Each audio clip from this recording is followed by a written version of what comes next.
Assalamualaikum warahmatullahi wabarakatuh. Kembali bersama lanjutan pertemuan mata kuliah eh, kegiatan di dalam pendidikan korupsi, bahwa pada kesempatan ini saya menyampaikan mengenai terhadap filosofi eh, regulasi, ya, atau aturan daripada tentang tindak pidana korupsi tersebut, terutama di Indonesia. Dalam kesempatan ini saya sedikit menyampaikan mengenai argumentasi mengenai kilas balik, ya, ataupun merupakan sejarah sedikit banyak mengenai perundang-undangannya di dalam tindak pidana korupsi, ya.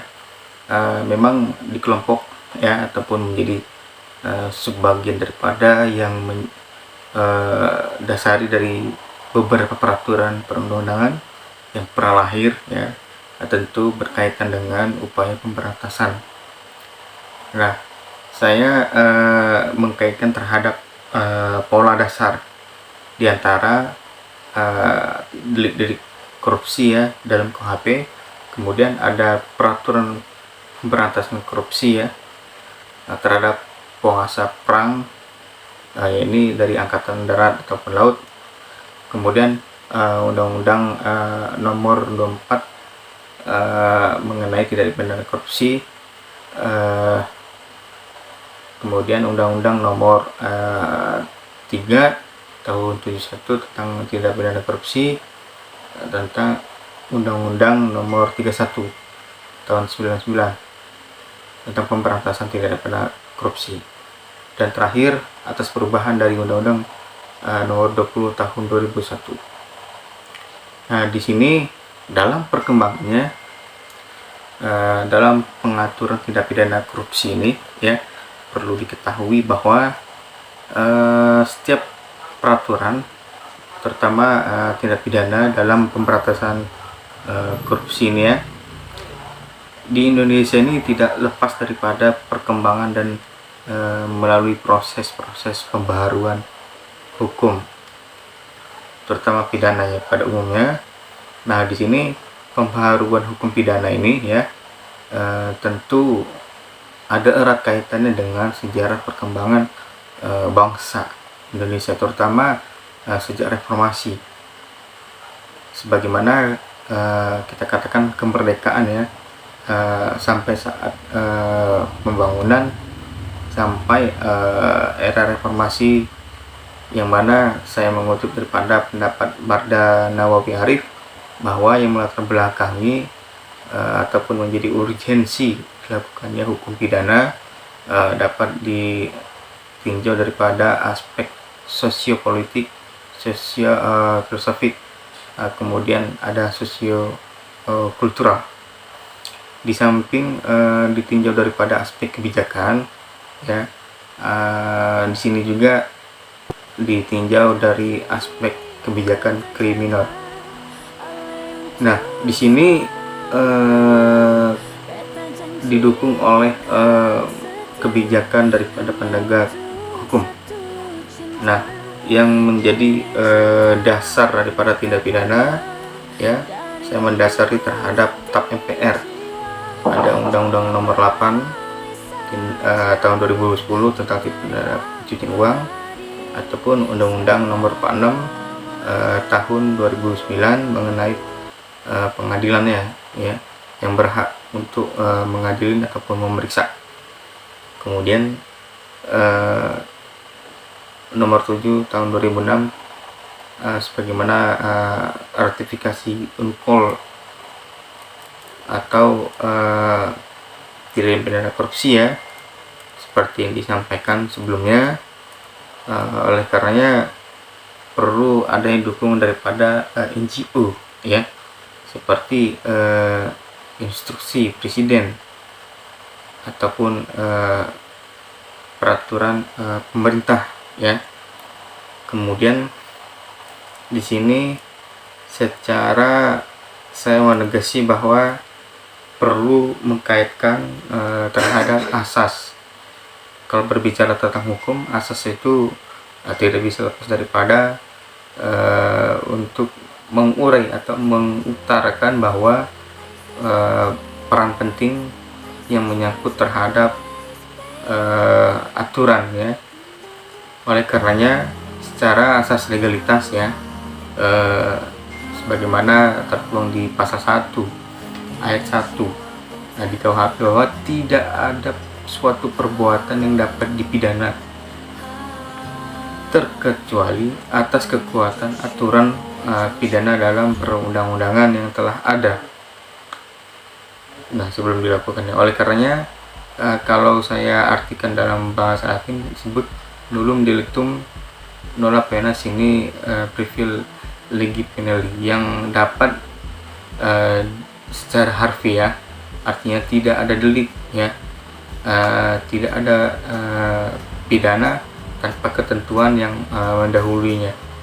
Jadi nullum crime sine lege stricta di sini tidak ada delik tanpa ketentuan yang tegas. Hal ini memang sejalan terhadap tidak pidana korupsi maupun tidak pidana lainnya, yang tentu tercipta terlebih dahulu regulasi yang melegalkan atau tidak melegalkan suatu perbuatan sehingga jelas perbuatan tersebut merupakan kategori tidak pidana ataupun bukan. Nah, asas-asas yang terkandung saya rangkum dan saya tuliskan ya pada slide, bahwa seperti asas presumption of guilty atau praduga bersalah ya, terdapat dari dalam pasal 35 bahwa jika terdakwa tidak dapat membuktikan asal-usul harta kekayaannya, maka terdakwa dapat dipersalahkan dengan tidak pidana pencucian uang ya, diatur dalam pasal 35-nya. Kemudian dalam spesialisnya bahwa undang-undang tidak pidana pencucian uang ini ya, sebagaimana merupakan undang-undang khusus yang mengatur tentang tindak pidana pencucian uang yang mempunyai peraturan tersendiri baik penyidikan, penuntutan, pemeriksaan serta pelaksanaan putusan dilakukan sesuai dengan ketentuan peraturan perundang-undangan. Nah, kemudian ada asas pembuktian terbaliknya, sebagaimana terdakwa itu harus membuktikan asal-usul dana atau harta kekayaan yang dimiliki untuk membuktikan kehalalan hartanya tersebut. Namun ya, melalui penetapan hakim yang wajib membuktikan kebenaran asal-usul tersebut bukan jaksa penuntut umum tetapi terdakwanya sendiri. Hal ini dilakukan untuk mempermudah proses persidangan dan dikhawatirkan apabila jaksa penuntut umum yang membuktikan dakwaan alat bukti dihilangkan atau dirusak oleh terdakwa. Hal ini diatur dalam pasal 77, 78 ayat 1 dan 78 ayat 2. Nah, dalam pasal ini ya, hakim ya selaku pemeriksa dan pemutus perkara diperintahkan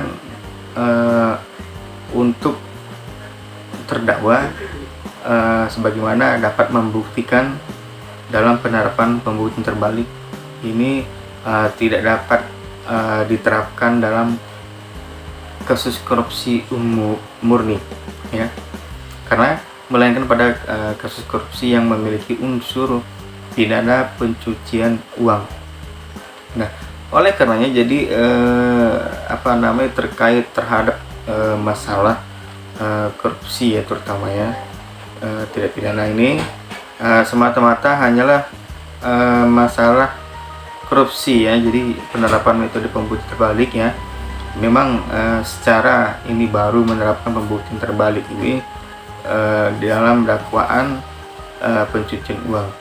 Nah, ada asas in absentia. Jadi pemeriksaan dan penjatuhan putusan oleh tanpa kehadiran terdakwa di sini tidak ada penundaan sidang ya. Mereka tidak dihadiri terdakwa, tetapi proses hukum persidangan tetap berlanjut. Hal ini diatur dalam pasal 79 ayat 1 ya. Oleh karenanya sebagaimana saya sampaikan dan saya uraikan dalam materi ini, mudah-mudahan dapat dipahami dan dimengerti. Kalaupun masih memiliki bahan diskusi ya yang ingin didiskusikan ataupun dipertanyakan, silakan untuk menyampaikan pada komentar dalam video ini.